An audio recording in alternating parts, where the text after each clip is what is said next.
Assalamualaikum warahmatullahi wabarakatuh.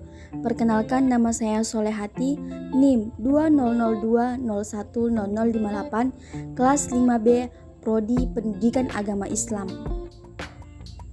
Pada kesempatan ini, saya akan mempresentasikan proposal saya dengan judul Penerapan Metode Blended Learning di Kegiatan Rohis SMA Negeri 2 Palopo dalam meningkatkan kemampuan baca seni Al-Quran.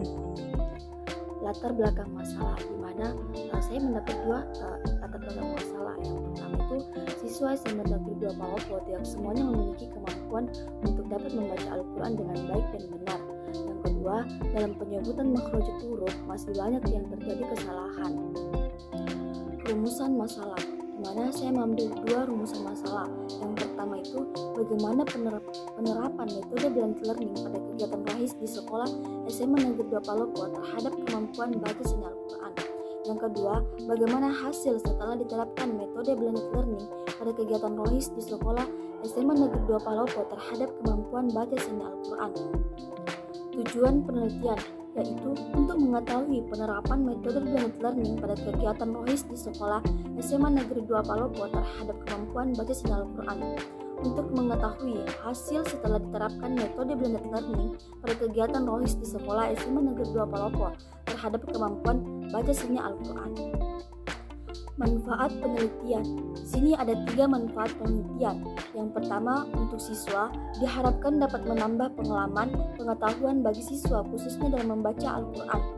Yang kedua, untuk pembina diharapkan sebagai bahan referensi untuk terus diciptakan metode yang efektif terhadap kemampuan membaca Al-Quran.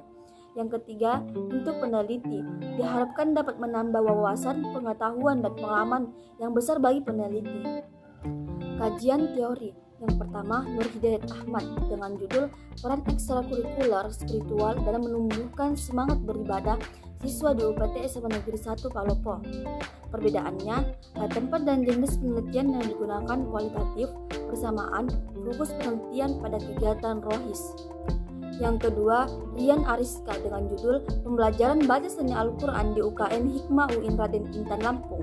Perbedaan, tempat dan jenis penelitian yang digunakan kualitatif, bersamaan, fokus penelitian pada kemampuan baca seni Al-Quran.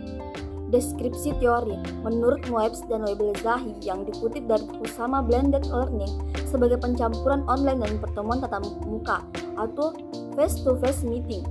Dalam suatu aktivitas pembelajaran yang berinteraksi, blended learning memiliki 3 komponen yang dicampur menjadi satu bentuk pembelajaran, yakni online learning, pembelajaran tatap muka, dan belajar mandiri.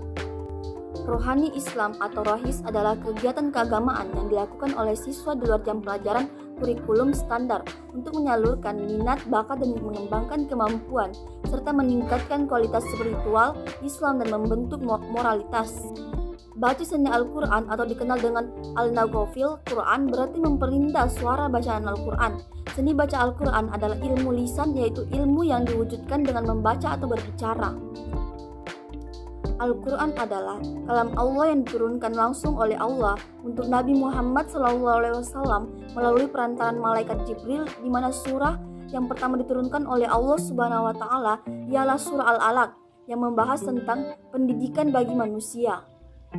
Hipotesis tindakan. Berdasarkan teori dan kerangka berpikir yang telah dikemukakan, maka hipotesis tindakan dalam penelitian ini dapat dirumuskan sebagai berikut.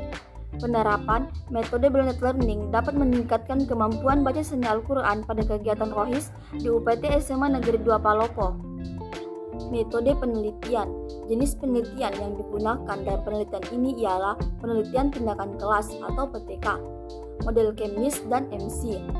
Tagar yang dilakukan atas 2 siklus, di mana setiap siklus terdiri atas 4 tahap, yakni perencanaan, pelaksanaan, pengamatan, refleksi. Apabila telah dilakukan siklus 1, namun hasil yang diperoleh belum memuaskan atau belum tuntas, maka perlu dilakukan atau dilanjutkan dengan siklus 2. Subjek penelitian. Dalam penelitian ini, yakni siswa SMA Negeri 2 Palopo, khususnya yang mengikuti kegiatan rohis. Adapun instrumen penelitian yang dilakukan dalam penelitian ini, yakni observasi, wawancara, dan tes. Sedangkan teknik pengumpulan data yakni observasi, wawancara, tes lisan, dan dokumentasi. Adapun teknik analisis data yang digunakan yakni analisis data kuantitatif dan kualitatif. Thank you, jangan lupa like dan komen ya. Wassalamualaikum warahmatullahi wabarakatuh.